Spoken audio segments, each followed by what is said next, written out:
ባላችሁበት አሁን ደግሞ አረፍ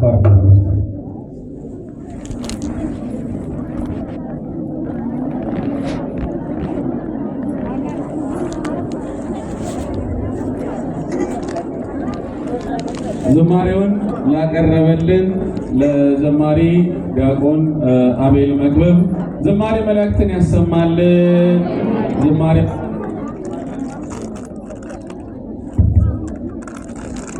እንግዲህ ያው ሰፊ የዝማሬ ጊዜ ይኖረናል። አሁን ካለን ሰዓት አንፃር ለጥቂት ደቂቃ ያህል ቃል እግዚአብሔር እንሰማለን፣ ትምህርት እንማራለን። ሁላችሁም በተቻለ አቅም አረፍ ትሉና ለጥቂት ደቂቃ እግዚአብሔር የሚናገረን መልእክት እንሰማለን። እዚህ በመካከላችን ከቅድስት ሀገር ኢትዮጵያ የመጡ መምህር ስላሉ እሳቸውን እጋብዛለሁ። በብፁዕ አባታችን አቡነ ዲሜጥሮስ መልካም ፈቃድ ለተወሰነ ደቂቃ ያህል ትምህርቱን እንዲያስተምሩን ከቅድስት ሀገር ኢትዮጵያ እኛን ለማገልገል በመካከላችን የተገኙትን መጋቢ ሃይማኖት መምህር ተስፋዬ ሞስታን ወደ መድረክ እጋብዛለሁ። ሁላችሁ በያላችሁበት ተረጋግታችሁ እግዚአብሔር የሚነግረንን ቃል በተገኙ ብትሰሙ አደራ እያልኩኝ በድጋሚ በቀጥታ ወደ ትምህርቱ እንሄዳለን።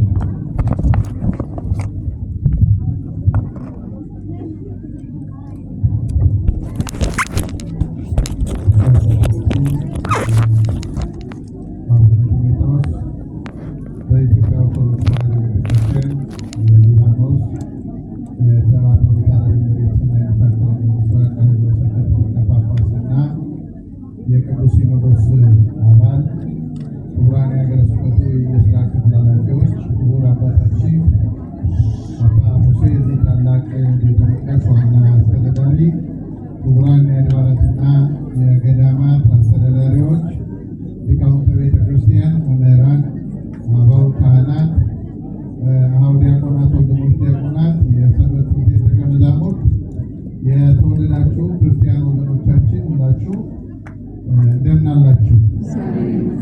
እንደምን አላችሁ? እንደምን አደራችሁ? አምላካችን ቅዱስ እግዚአብሔር ስሙ ለዘላለም የተመሰገነ ይሁን።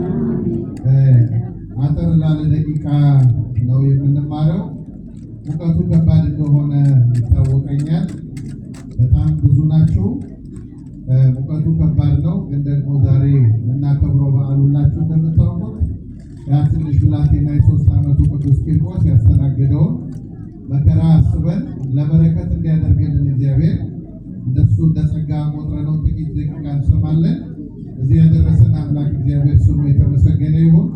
በጣም ብዙ ናችሁ። በጣም ብዙ ድሮ ዘናታ የምንመለከተው ሴቶችን ነበረ በብዙ ቁጥር። አሁን ደግሞ እግዚአብሔር ወንዶችንም አብዝቶ ስደቱን ባንወደውም ግን ደግሞ ቤተክርስቲያን እንዲህ ባሉ እንደ ከዋክብት በደመቁ ምዕመናን እግዚአብሔር ስላበዛልን በመቅደሳችሁ ካህናቱን ስላበዛላችሁ እግዚአብሔር እስቲ ከፍ አድርጋችሁ አመስግኑ። ስሙ የተመሰገነ ይሁን። አጠር ላለ ደቂቃ የምንማርበት የትምህርታችን ርዕስ መላእክት በቤተክርስቲያን መንገድ የሚል ይሆናል። በዚህ ርዕስ ባጭሩ እንማራለን። ዛሬ የምናከብረው በዓል አንደኛ የሰማዕትነት በዓል ነው። በክርስትና መንገዱ የድረስ እንደሆነ በትክክል ለመረዳት እድል የሚሰጠን በሕይወት የተገለጠ ታላቅ በዓል ነው የምናከብረው። ሁለተኛ ደግሞ እንደዚሁ ከእኛ ጋር የሚራዱን የሚያግዙን በክርስቲያኖች ሕይወት ውስጥ ሁሉ እንደ ቤተሰብ የሚገኙ ቅዱሳን መላእክት መካከል አንዱ የሆነው ቅዱስ ገብርኤልን እናከብራለን። ከዚህ የተነሳ መላእክት በቤተ ክርስቲያን መንገድ ብለን አንድ 10 ደቂቃ ብቻ እንነጋገራለን፣ ጊዜ ላለመውሰድ ማለት ነው። እንደሚታወቀው ቅዱሳን መላእክት በኦርቶዶክሳዊት ቤተክርስቲያን በጣም ሰፊ ስፍራ አላቸው። ቤተክርስቲያን የምታመልከው እግዚአብሔርን ነው። ከእግዚአብሔር ውጭ ሌላ የምታመልከው አምላክ የላትም። በአንድነቱ በባህሪ አንድነቱ በልዩ ሶስትነቱ የሚመለከውን አምላክ ሥላሴን እግዚአብሔርን ታመልካለች። እግዚአብሔር የሰጣትን ደግሞ ስጦታ በክብር ተቀብላ በክብር ይዛ ትኖራለች፣ ትጠቀምባቸዋለች። ከነዚህ መካከል አንዱ ቅዱሳን መላእክት ናቸው። ሰው ከመላእክት ጋር የተዋወቀው ሁላችን እንደምናውቀው በኤደን ገነት ነው። ገና አባታችን አዳም ሲፈጠር መላእክት እግዚአብሔር እንዴት ባለ መንገድ እንደፈጠረው ተመልክተዋል። ያው ምስክሮች ናቸው። ፍጥረቱን ያለ ምስክር አይተው ተብሎ እንደተጻፈ አዳምን ካለመኖር ወደ መኖር ሲያመጣው እንዴት ባለ ፍቅር እንደፈጠረው፣ እንዴት ባለ ክብር እንደፈጠረው በዓይናቸው የተመለከቱ ናቸው ቅዱሳን መላእክት። ከዚህ የተነሳ በሰው ልጅ ሕይወት ውስጥ በክብሩ በውርደቱ በመነሳቱም በመውደቁም በኃጢአቱም በጽድቁም አንድም ቀን ከሰው ልጆች ተለይተው አያውቁም። ቅዱሳን መላእክት የመጀመሪያ የሰው ልጅ ከበደለ በኋላ እግዚአብሔርን ሲያሳዝነው ከኤደን ገነት ሲወጣ በኦሪት ዘፍጥረት ምዕራፍ 3 ቁጥር 22 ላይ እንደምናገኘው አዳም ወደ ገነት እጁን እንዳይዘረጋ ከሕይወትን ዛፍ ቆርጦ እንዳይበላ ገነት በኪሩቤል ስር ትጠበቅ ብሎ እግዚአብሔር ገነትን የዘጋው በመላእክት አማካኝነት ነው። ሰው ከመላእክት ጋር የተጣላው ከእግዚአብሔር ሲጣላ እግዚአብሔርን ያጡ ሰዎች ከነዚህ ቅዱሳን መላእክት ጋር ህብረት ሊኖራቸው አይችሉም። መላእክት ጋር ህብረት የሚኖራቸው እግዚአብሔርን የሚያመልኩ ሰዎች ናቸው፣ ለእግዚአብሔር የሚታመኑ ሰዎች ናቸው። ነገር ግን ሰው ከእግዚአብሔር ጋር ተጣልቶ ከገነት ይወጣል። በምድራዊ ሕይወቱ ግን የሰው ልጆች ቅዱሳን መላእክት እርዳታ ያላገኙበት ጊዜ የለም። ሰው ብቻ አይደለም፣ አምላካችን ራሱ ሰው በመሆኑ ምክንያት ለሰው ልጆች ቤዛነት ባደረገው የዚህ ምድር ጉዞ ቅዱሳን መላእክት አጅበውት እንደነበረ መጽሐፍ ቅዱስ ይነግረናል። ስለዚህ ጠቅለል አድርገን ስንመለከት ከራዕየ ዮሐንስ ከኦሪት ዘፍጥረት ጀምሮ እስከ ራዕየ ዮሐንስ ድረስ የቅዱሳን መላእክትን አገልግሎትና ሕይወት በቤተ ክርስቲያን ውስጥ እናያለን። በዚህ ቤተ ክርስቲያን ሕይወቷ ክርስቶስ ነው። ቤተ ክርስቲያን ሕይወቷ እውነት ነው። ቤተ ክርስቲያን የምትኖረው የዘላለማዊ ምስክርነትን በመስጠት ነው። በዚህ ታላቅ የምስክርነት መንገድ ደግሞ ቅዱሳን መላእክት ያግዟታል፣ ይራዷታል።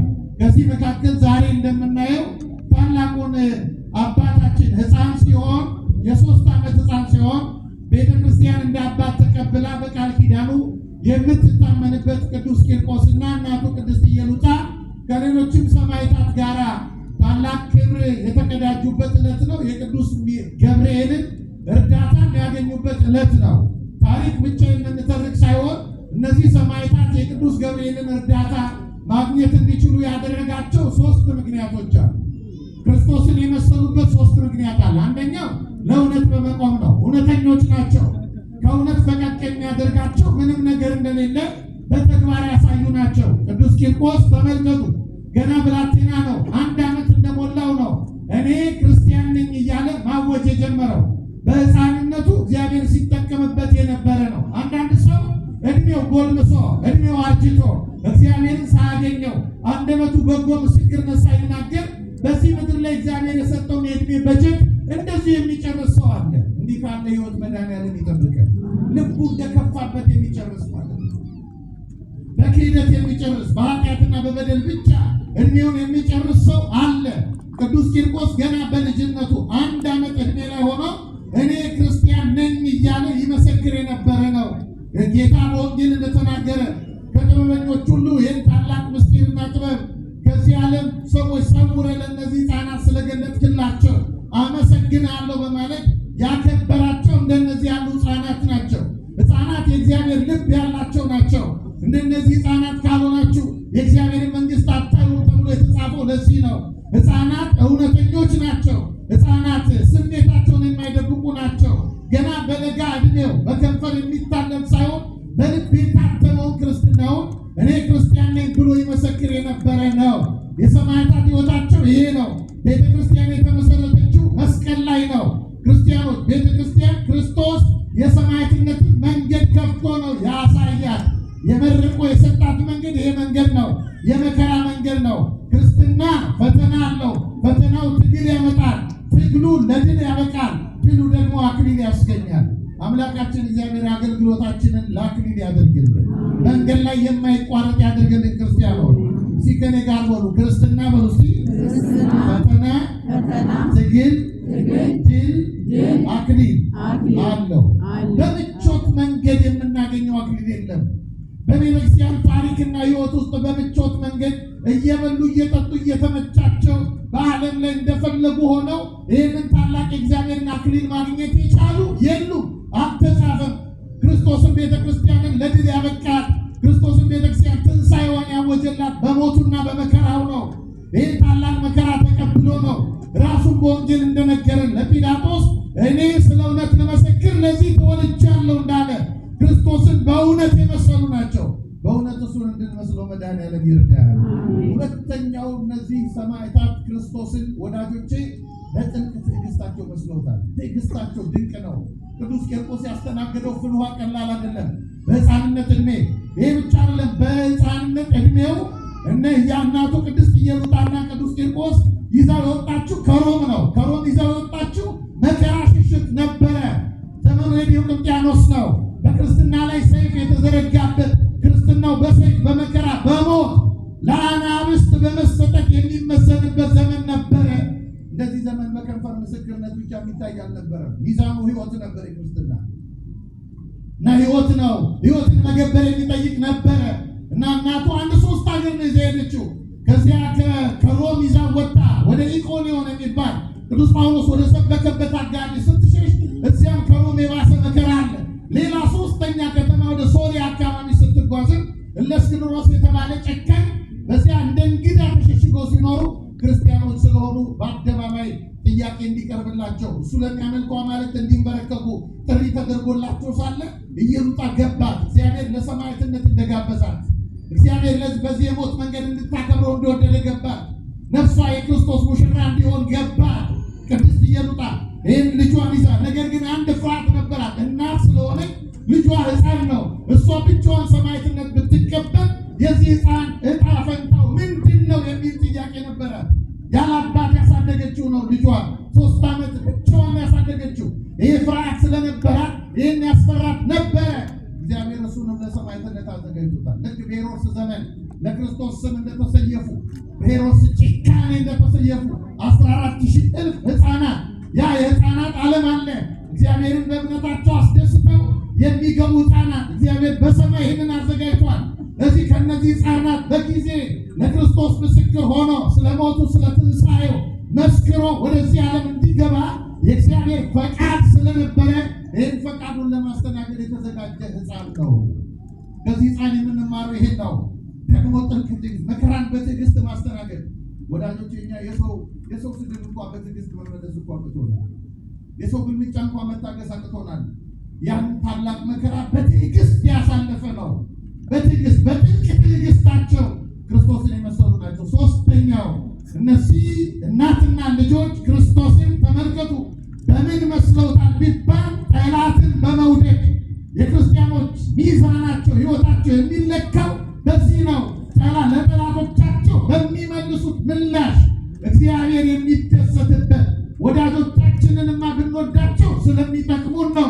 ጠላትን መውደድ ግን ክርስቶስን የመምሰል ጥልቅ ደረጃ ነው፣ ትልቅ ደረጃ ነው። እነዚህም 3 ነገሮች አሟልተው በእለእስክንድሮስ ፊት የቆሙ እና ሰዓት በእለእስክንድሮስ ፊት መቆም ብቻ ሳይሆን ተመልከቱ፣ በጣም ትልቅ ጋን ተጥሎ እንደ ክረምት መብረቅ የሚያስደነግጥ ነጎድ ከፊል ከውስጥ እየወጣ ከእሳቱ ኃያልነት የተነሳ ይህንን በፊታቸው ሲያቆም ፍርሃት አይነበብባቸውም ነበረ። እንደውም ቂርቆስ እናቱን ያበረታል። እናቴ አይዞሽ፣ እኔና አንቺ ፊት የእሳት አይደለም የሚታየው፣ ከዚህ እሳት ጀርባ የክርስቶስ ትንሣኤ አለ። መቃብር ተሸንፏል፣ በዚህ እሳት በኩል የምንሻገረው ወደ ዘላለም ሕይወት ነው። እናቴ ልትፈሪ አይገባም ብሎ እሷን በማደፋ